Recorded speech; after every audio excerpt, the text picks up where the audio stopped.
para empezar, es una persona que ve dos polos. Lo que es malo y lo que es bueno. Y dentro del polo que es bueno, para él está lo que dice la religión, lo que dice Dios. A mí una divinidad me ha dicho que tiene que cumplir cierta misión, es justicia. Entonces, como es justicia, quien se interpone ante la justicia, tengo que eliminarlo. Es lo que hizo. La persona que está perpetuando los actos está escogiendo, no está siendo aleatorio. Él es una persona que está escogiendo, por lo tanto es bien consciente de lo que está haciendo. Entonces, si yo soy consciente porque estoy escogiendo, significa que algo cumple un cierto perfil de mis víctimas. Todas las víctimas que he escogido hasta ahorita no son aceptadas para la sociedad. Para la sociedad eso está mal.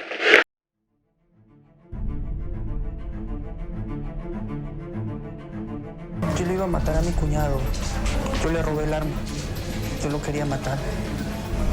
A la hora que me estoy escapando por la chacra, me estaban correteando y yo simplemente disparo atrás. Veía pasando el tiempo. Después me vine a Caguarán. Empecé a matar 1, 2, 3. ¿Eres una especie de salvador? ¿Por qué? ¿Eran personas sucias? Sucias, corruptas. Son gente que no debería estar acá, son fumones, homosexuales. Hola chicos, ¿qué tal? ¿Cómo están? Sean todos bienvenidos a su programa favorito. Mi nombre es Carlos. Y yo, Alberto. Y esto es La Hoja en Blanco.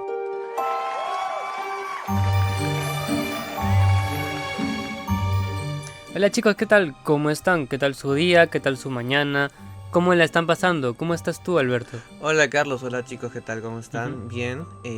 Ya estas fechas para mí sí son fechas bien interesantes porque pasan un poco de cada cosa. He visto incendios. Hoy en día va a pasar de todo, ¿no? Más en épocas así navideñas, En ¿no? el Perú sí, entonces yo creo que el Perú con las historias y con el tema de la literatura y de las cosas que muchos escritores peruanos nos han dejado de cómo es el Perú, yo creo que hoy día se va a tocar ese tipo de cosas porque la realidad y la vivencia peruana es muy intensa. Y mira qué curioso, porque yo no lo había planificado así ya, pero el caso del día de hoy es un caso en el que se realizó justo en diciembre. En diciembre. Cerca o pasando Navidad, por ahí. Ya, o sea, y ya eso, ¿no? Porque ahora justo conversando con varios amigos de la universidad y justo también con los editores,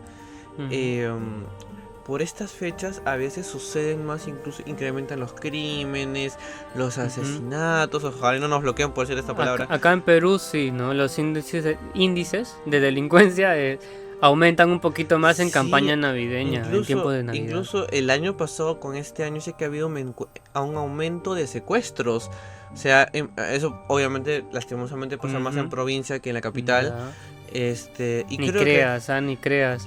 Porque en La Molina encontraron en una casa a varios asiáticos que estaban secuestrados para realizar extorsión, ¿no? Te cuento. Tú me mandaste ese post. Y era como que me sentí como que regresé a los 80, ¿no? En la época en la que habían cochebombas acá en el Perú.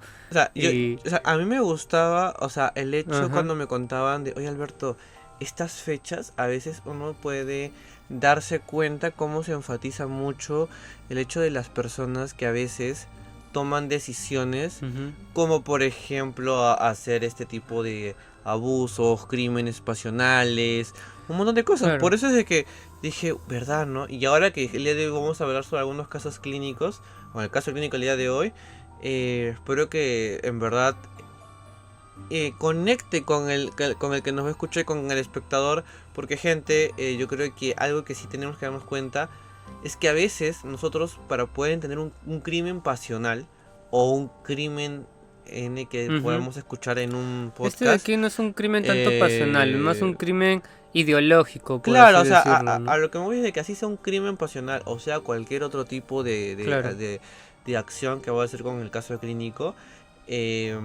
siempre es muy importante intentar ponerse en los zapatos de esa persona para entender por qué hizo lo que hizo. Claro. Eso mucho se hace en psicología. Previamente a esto, pues ya estamos fines por acabar los episodios de este año de 2023 para la página. Hay alguna que otra cosita que se vayan viendo novedades. Creo que este es el penúltimo episodio, falta un episodio más y ahí también ya terminamos con los casos. Pero cuéntame, Carlos, ¿tú qué tal? ¿Cómo estás? ¿Qué tal tu semana? ¿Cómo has estado pasando este fin de año, estos días? Que ha sido feriado largo. Un feriado largo, sí. Sí. Yo estoy bien, estoy tranquilo, aprovechando este feriado largo para poder descansar un poco y poder retomar mis cosas con más energía, ¿no? Que ya me hacía falta entre estudiar y trabajar. Me sentía como Tupac Amaru, ¿no? Acá mis estudios, acá la universidad, jalándome entre extremo a extremo. No, claro, aparte porque todo el mundo para muy estresado de todo el año, pues, sí, ¿no? y ya pues necesitaba descansar. Y me di ese descanso y pues ahora vamos a dar con fuerza comenzando con este caso, ¿no? Bien, entonces Carlos, cuéntanos, ¿cómo se llama este caso clínico que vamos a presentar el día de hoy? Las autoridades y los medios de comunicación lo apodaron con el nombre de El Apóstol de la Muerte, ¿no? Por la ideología que él tenía como pensamiento de vida y también cómo lo proyectaba esa ideología en sus crímenes, ¿no?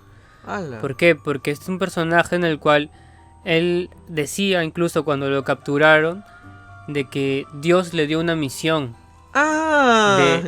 de limpiar de la sociedad, de limpiar a los corruptos, criminales, pecadores, ¿no?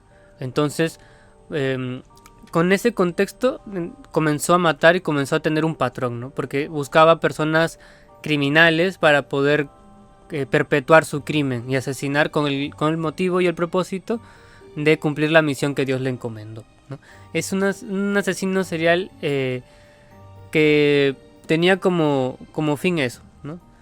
Michi, bueno, en lo particular ya me llamaste la atención bastante porque, claro. Bueno, para gente que no sabe, usualmente el que escoge los casos clínicos es Carlos, y bueno, usualmente yo es el que se encarga de otro aspecto más psicológico, menos en la narrativa, pero ese nombre de ese personaje quiero escucharlo.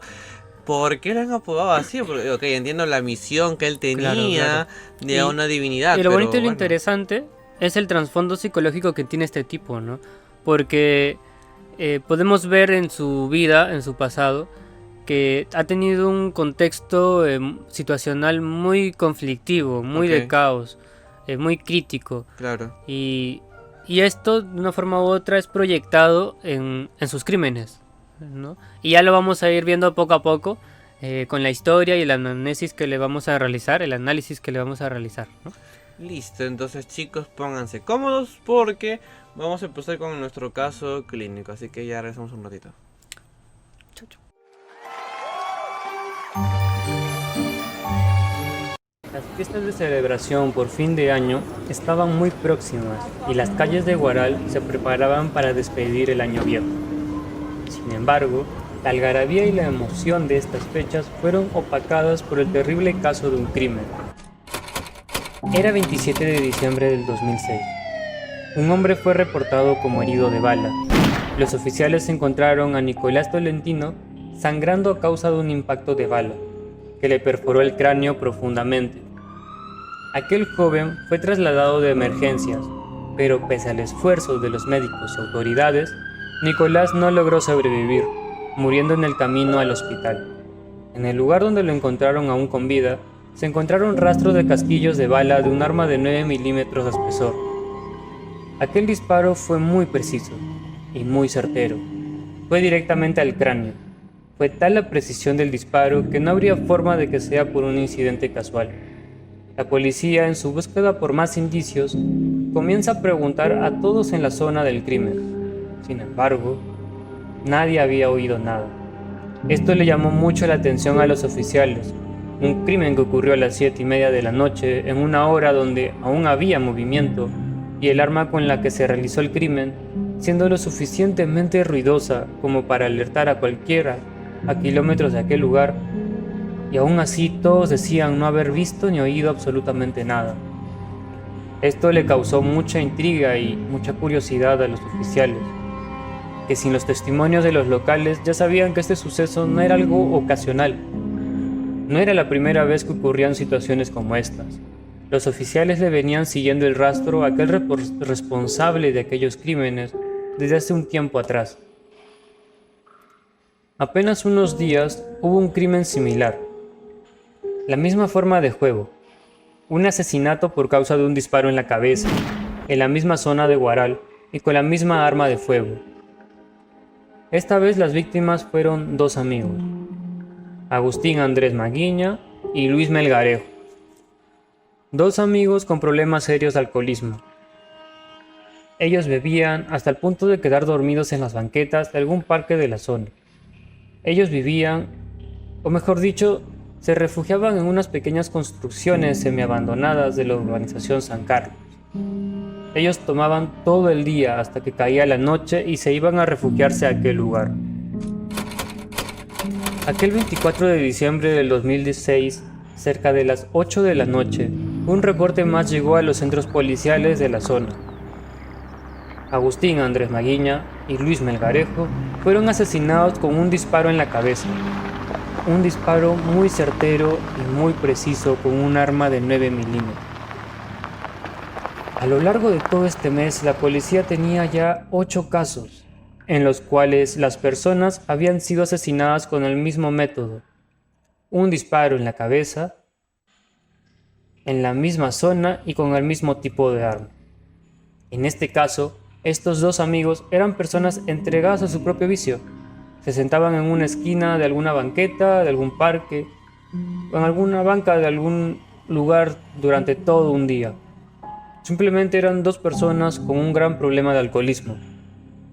En cuanto al anterior caso ya relatado, la gente sabía que Nicolás Tolentino era un delincuente menor. Realizaba pequeños robos, pequeños crímenes para poder conseguir dinero con el fin de poder pagar y costear sus drogas. En casos anteriores, tenemos a Nazario Tamaris y el de Didier Jesús, ambos profesores. Aquella pareja no encajaba en el patrón que estaba dejando el asesino, quien hasta días antes solo cobraba como víctimas a borrachos y criminales. Sin embargo, fueron asesinados con los mismos métodos que a ellos. Esta vez fueron una pareja de orientación homosexual que ejercía la profesión de maestro. Era una pareja muy agradable ante todos los vecinos. Solían vivir y convivir juntos, y como pasatiempo compartido salían a pasear por los alrededores de la zona. Aquel 17 de diciembre fueron asesinados. Uno de ellos murió en el acto. Se acercaron desde la espalda y con un disparo en la cabeza acabaron con su vida aquel día. Sin embargo, el otro profesor fue encontrado en una posición en la que dieron a entender a los peritos y a los oficiales que antes de morir pidió misericordia por él y por su pareja. El cuerpo estaba de rodillas. Era evidente que este hombre vio cómo mataron a su pareja. Además, el asesino no se bastó de solo acabar con su vida. También hurgó en sus pertenencias, robándoles todo lo que tenían a la mano. La policía se encontraba desconcertada por el tipo de homicidio, el tipo de arma con la que usó para el crimen. Y es que era un arma muy ruidosa, y pese a eso nadie había escuchado absolutamente nada. Las investigaciones fueron cada vez más atrás, encontrando más y más cosas. Whitmar Jesús era una persona que trabajaba como estilista, con preferencia homosexual, que practicaba la prostitución. Se corría el rumor en el pueblo de que Whitmar tenía VIH, y aún así ejercía la prostitución sin avisar previamente a sus clientes. Él fue asesinado con 2 disparos en la nuca. Tras asesinar a Whitmar, también le robaron una suma muy importante. A Whitmar lo encontraron con la ropa abajo como si fuera a tener un contacto sexual. Posiblemente, el atacante se hizo pasar por uno de sus clientes. Estos casos dieron algunas pistas muy importantes a la policía. El asesino andaba atacando a pequeños delincuentes, a personas de orientación homosexual y a indigentes y borrachos. Las autoridades sabían que el asesino tenía víctimas específicas y este asesino estaba operando de forma muy constante en la misma zona, en Guaral. Uno de los casos que causó mucho revuelo y mucho impacto fue el de la muerte de una joven de 15 años. La muerte había sido brutal.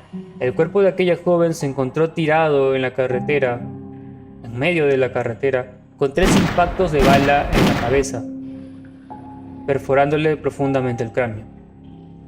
El motivo del asesinato fue que el asesino quería la bicicleta de aquella joven para dirigirse al lugar donde estaba su verdadero objetivo. Sin embargo, se dio cuenta de que esta bicicleta tenía una llanta rota. Lo dejó tirado a pocos metros de su dueño. Todas estas pistas fueron a parar a un mecánico local, un hombre de 33 años. Los oficiales fueron a su casa solo para hacerle algunas preguntas de rutina, interrogarlo en busca de respuestas.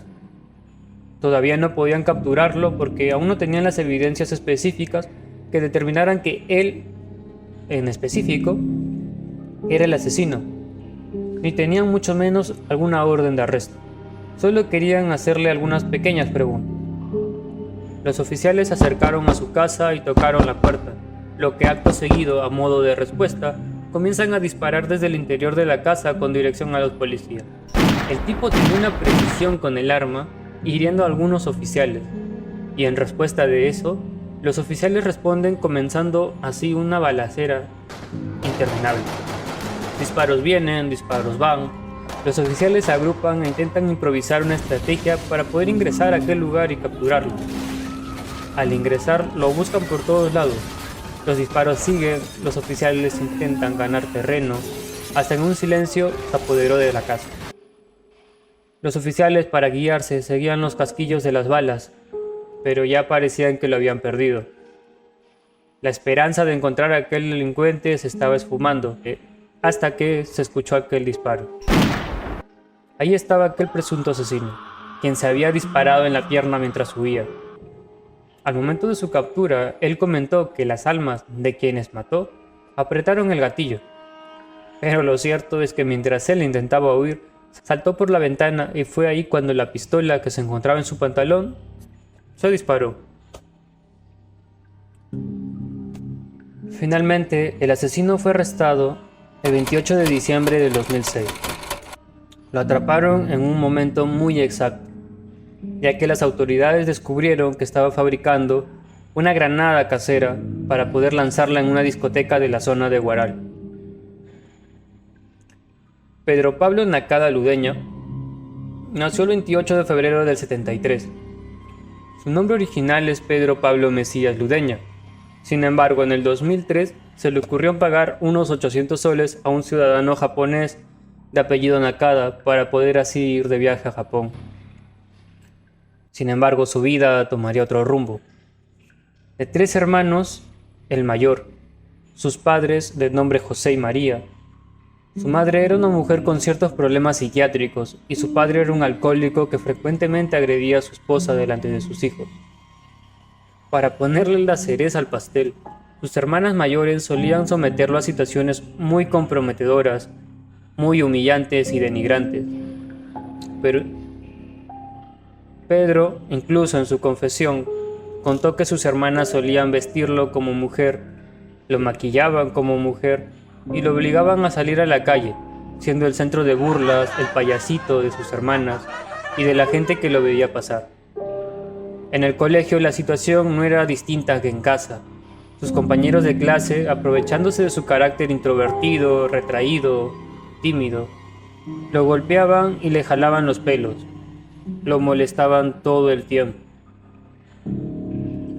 Este era un entorno muy hostil y agresivo para Pedro Pablo, lo que generó en él un enorme resentimiento que en un principio, cual cliché de todo psicópata, halló como vía de escape el torturar y asesinar animales, gatos, perros, otras especies como aves y roedores.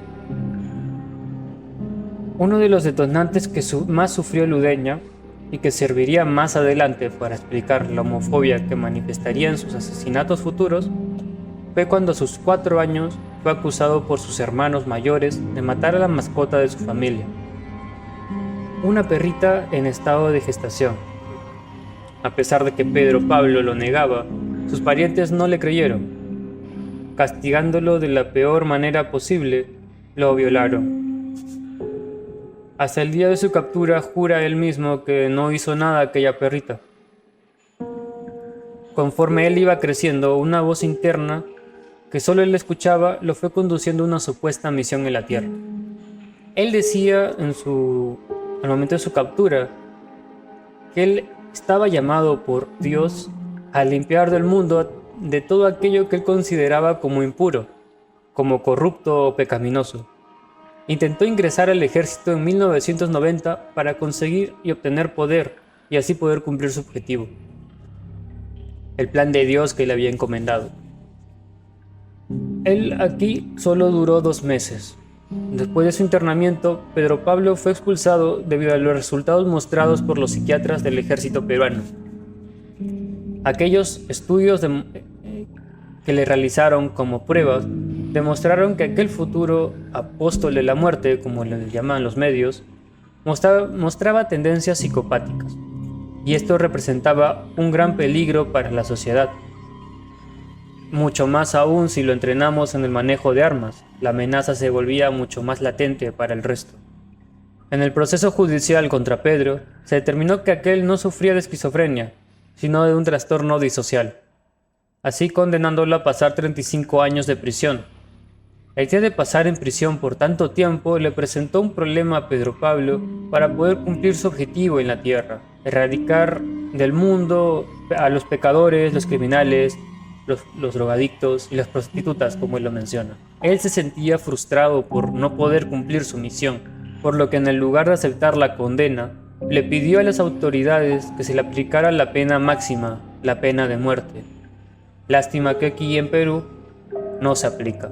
Tiempo después, en el 2009, luego de un intento de suicidio, se realizaron otros exámenes más a Pedro Pablo, donde por fin ya se llegó a la conclusión de que sí tenía un tipo de esquizofrenia, la esquizofrenia paranoide, por lo que se le declaró inimputable. Es decir, que no se le podía juzgar por sus hechos, ya que él no podría comprender que los actos que realizaban estaban muy mal, y por lo que fue trasladado al pabellón de psiquiatría del penal de Lurigancho. El tema de la esquizofrenia como es heredada, me sorprende que, bueno, al primera evaluación le dicen que no, luego le dicen que sí. Es muy fácil confundir el trastorno disocial con el trastorno de esquizofrenia paranoide. Lo que pasa es que, a ver, vamos a ver qué herramientas también tiene el psicólogo, pues en ese rato, ¿no? Estamos hablando en esos años y no es por nada, gente, pero el Estado peruano no es que invierta en buenas pero herramientas. También estamos hablando en unos años que están muy cerca, 2006, más o menos. 2023 o más de... 2009, perdón. Claro, o pero sea, son unos que 20 14 años. Es son muy 14 poco. años, pero, o sea, Ajá. hoy en día, por ejemplo, hablamos de 14 años de diferencia y mira, hemos pasado pandemia, hemos pasado pospandemia, hemos pasado por varias cosas. Cosas que no pensábamos que el Perú iba a tener acá tan corto tiempo. Claro. Ahora, ¿por qué digo esto? Porque, bueno, eso pasa cuando no inviertes bien en en la salud, ¿no? Para yo poder evaluar a una persona con esquizofrenia, línea genealógica, ya sus padres, algunos tienen esta tendencia, tengo que hacerle pruebas, o sea, diferentes pruebas, entrevista incluso, para ver cómo se desarrolla en su vida. Ahora, el tema disocial, o sea, esta incapacidad, por decirlo así, o este problema mental, o sea, es como que te desconecta nuestra mente de nuestra realidad. Entonces, entiendo por qué la segunda opción que le marcaron a él, no es esquizofrenia, es un trastorno disociativo, ¿no? Claro. ¿Por qué? Porque digamos que la situación en la que está, la realidad en la que está, se desconecta con la mente. Entonces ya no entiendes la realidad como tal, pues. Claro. Pero entonces, la persona todavía es consciente de lo que hace. Es que ya no hay un tema de conciencia, pues, porque, en el trastorno disocial estamos hablando. Claro, o sea, cuando tengo un ataque psicótico o pérdida de la realidad, ya no es consciente. No es que tú quieras perder la realidad, claro. Es que tienes una enfermedad que si tú te medicas puedes evitar que esos episodios se reduzcan. Pero como te digo, me parece que pero cuando es esquizofrenia viene un conjunto de síntomas muy complejos. Entonces si al paciente le dicen, oye, sabes que no es esquizofrenia, a mí me da a entender que para poder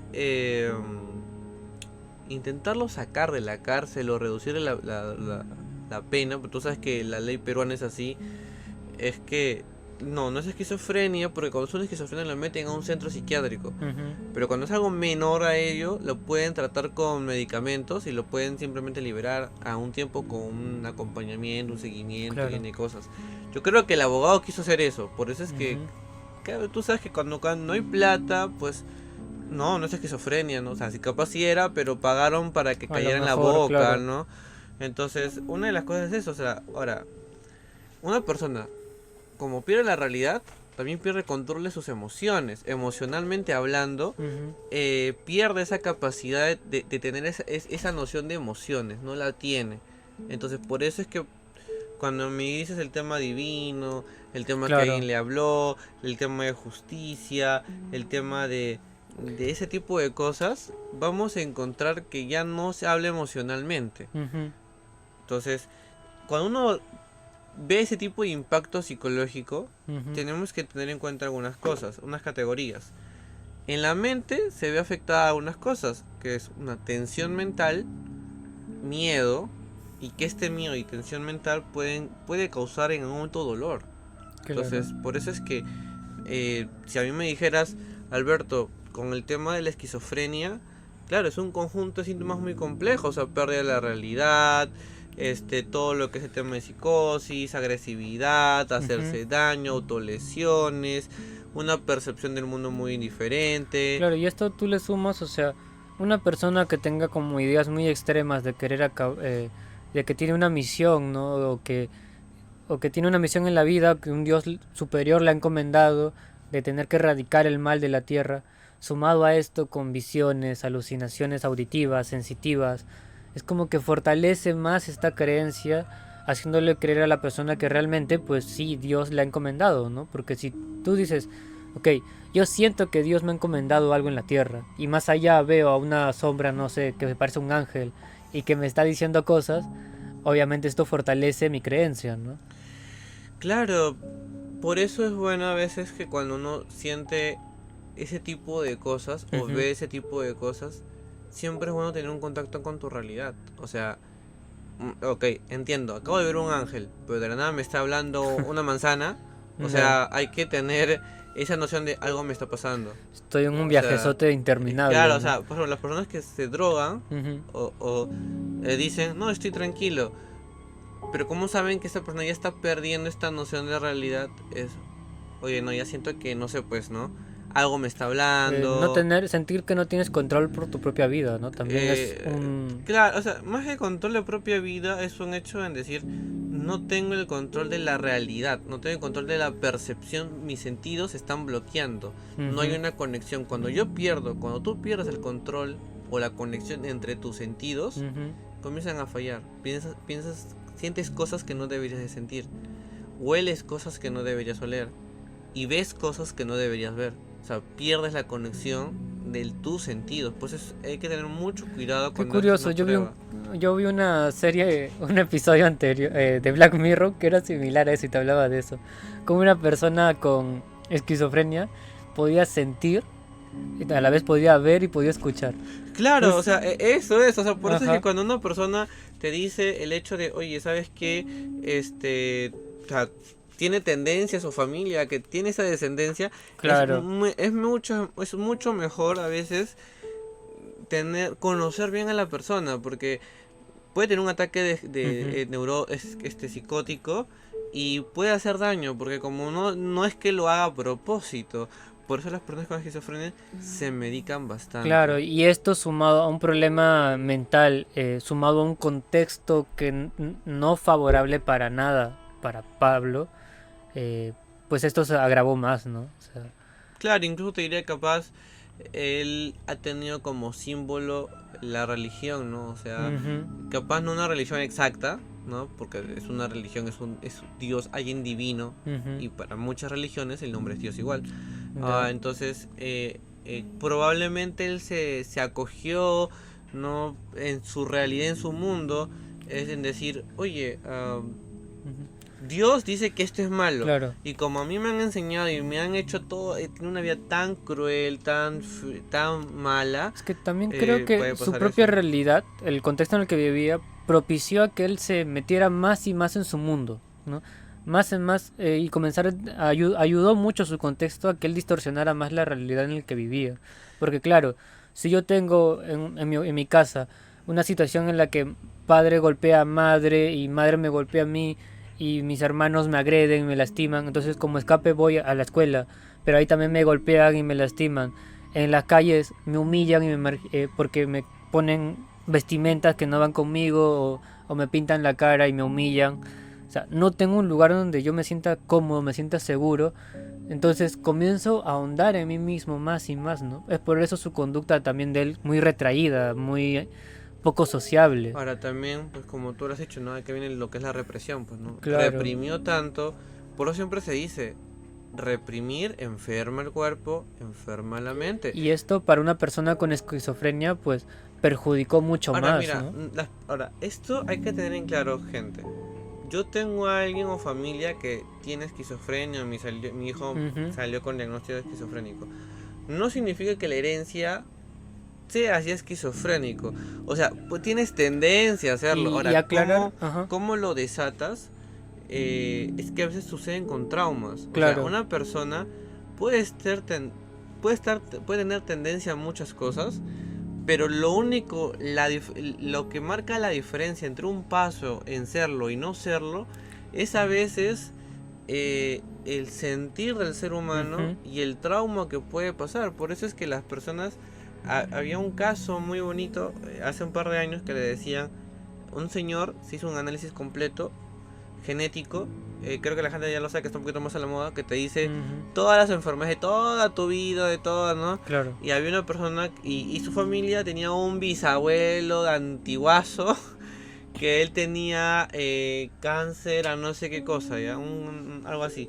Y luego tenía otro que era enfermedad de Alzheimer, ¿ya? Pero este señor era sano, comía saludable, ejercicio, vida totalmente estable, una vida muy diferente. Pero pero él se asustó al saber de que tenía un antepasado de que tenía Alzheimer. Entonces él le dice al doctor, le dice, estoy tan angustiado, no puedo dormir, me duele la cabeza. Y comienza a sentir mucho el tema de sugestionarse por lo que podría pasar, por lo que podría vivir.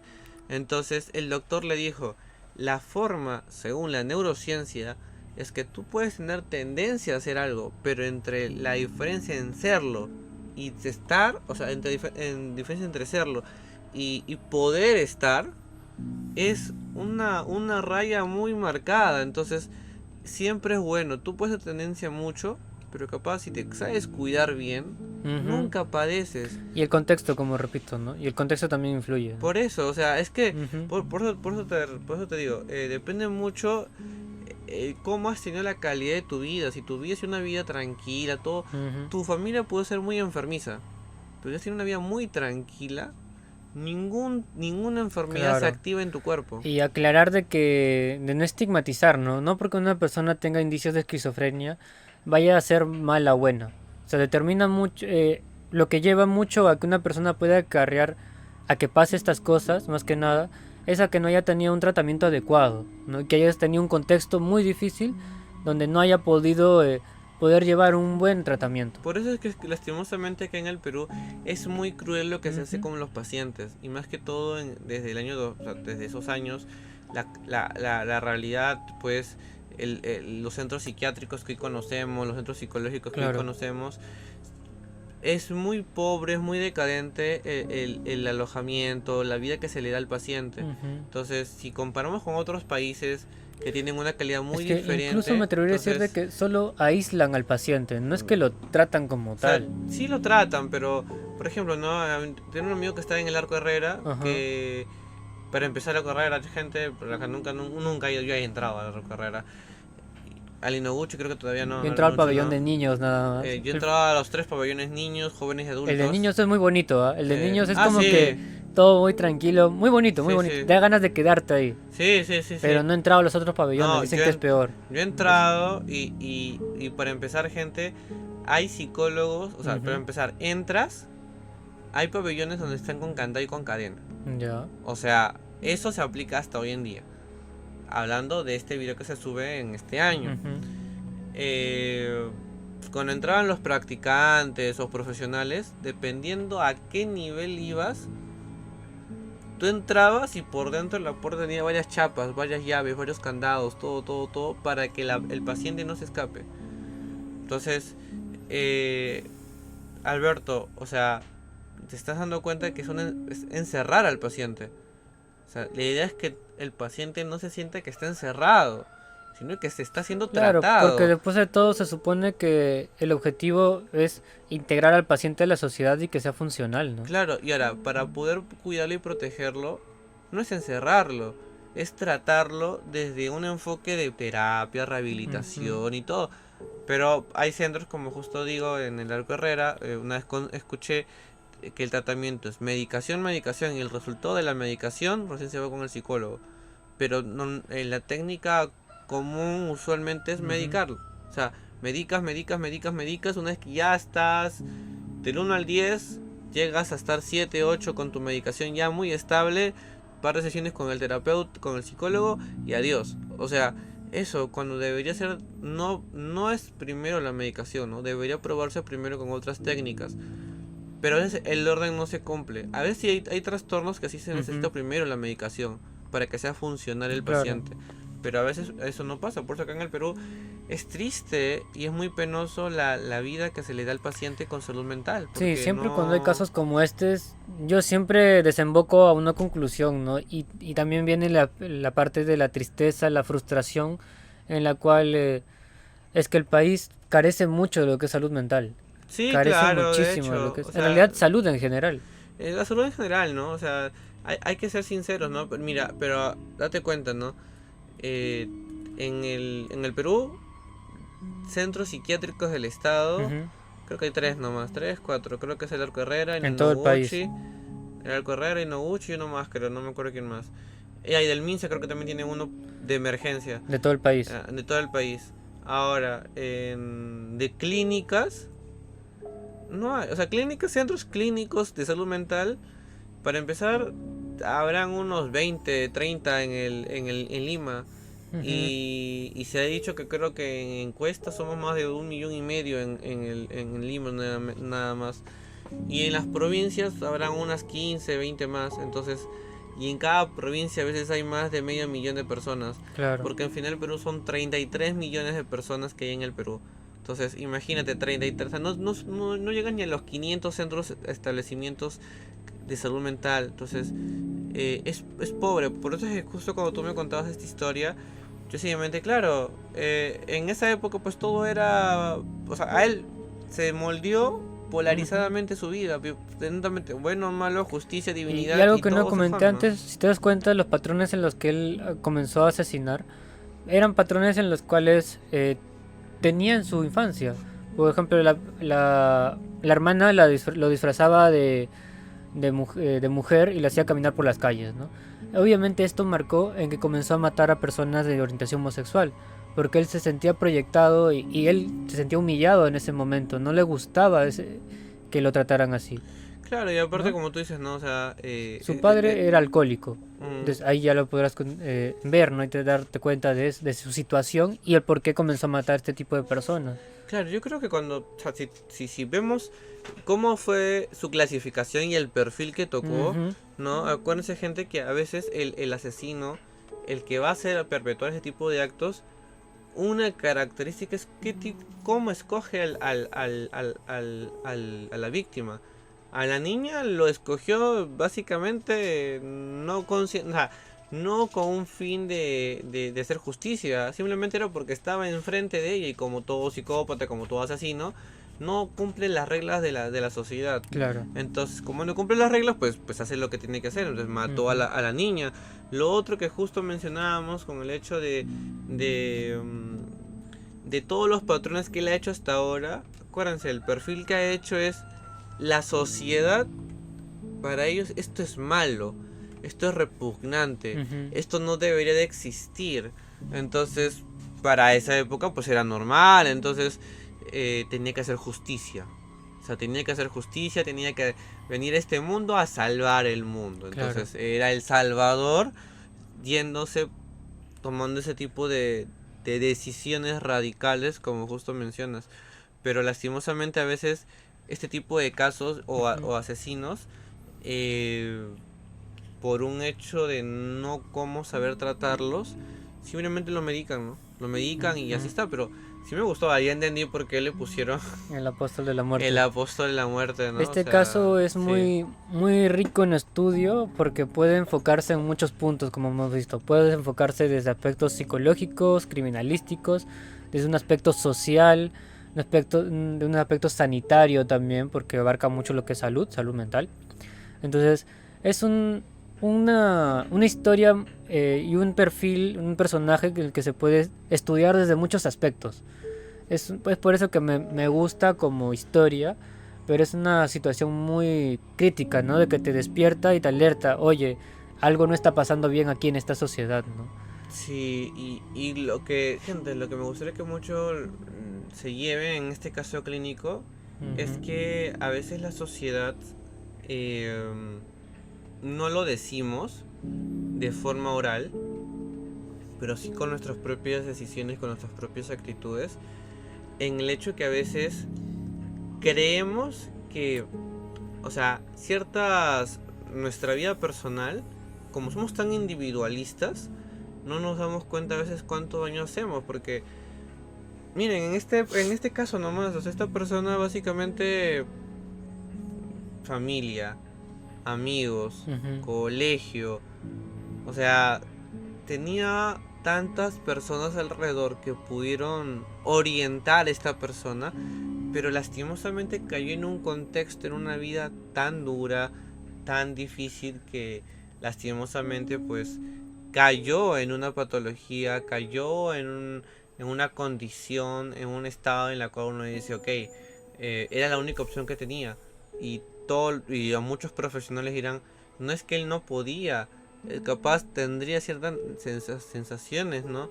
De querer mejorar, pero lastimosamente el contexto en el que estaba no aportó nada. No fue nada favorable. Entonces, a veces pasaba mucho, y más que todo en los casos clínicos que últimamente hemos estado viendo, porque sí me he percatado que a veces uno no se da cuenta, pero el contexto influye tanto, gente, que a veces uno puede sentirse muy mal, pero a veces el contexto es tan amable, es tan afable, te hace sentir tan bien, que cambia. Pero cuando tú estás una persona muy tranquila, muy activa, muy deportiva, o una salud muy estable, pero tu contexto se comienza a intoxicarte de estrés, ansiedad, angustia, miedo, peleas, discordia, cuando menos te estés dando cuenta, te estás enfermando, y eso pasa a veces, muchas veces, pues, ¿no? Así que bueno, gente, básicamente eso ha sido por el día de hoy. Ha sido un caso clínico extenso, creo, a mi parecer. Muy interesante. Pero bien interesante, eso sí, por toda la historia, porque ha habido varias cosas que creo que hemos podido conectar con este asesino, ¿no? Yo creo que para entenderlo, como se dice, hay que prestarle mucho detalle, ser muy observador al hacerlo.